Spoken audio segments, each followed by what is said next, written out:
How does the calculus of this work, Edward? When you're thinking about optionality a couple of months ago, what were the viable options that you were considering? This merger with a competitor being one of them. What were the other things you were assessing, and then why did this one stand out as like the move to make?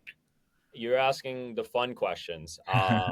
So very interestingly, the Totango team and their lead investor, Great Hill, they've been reaching out to Catalyst for some time. And to your point, this wasn't a standalone conversation. I think, when we started to get pings from everywhere else, we had an opportunity to look at a couple of different options.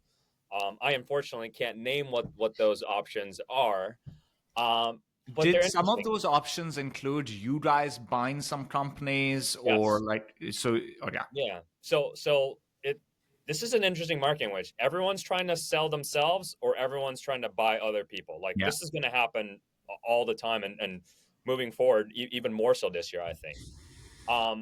But both ways we had good options, and I think our thinking was like, look, we can buy a couple of smaller AI companies coming out of TechStars or YC and bolster that, or we can join a tangential company in a different category, but combine CS with other tooling, or we can go this route of doing CS with CS and really take a big piece of this pie and collectively make a big statement to the community that this pie is that much bigger.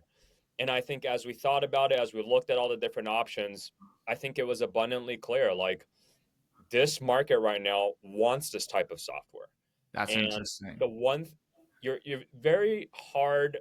And also just one thing that's interesting is that myself and Totango CEO are going to be co-CEOs, which is a I was going to very ask about that because you're going to essentially have to run this business with who was essentially your enemy, right? Like when yeah. you're building a business, when we look at our competitors, we wish them well in their personal lives, but we want to beat them in the professional world. And so how do you get ready to like now have this viable, collaborative, positive relationship with a person who for 7 years was like one of your, for lack of a better word, enemies? Yeah, You guys doing like therapy together and like building bonds? Like, how does this work? Alistair, the CEO of Totango, and I spent Christmas together. Uh-huh.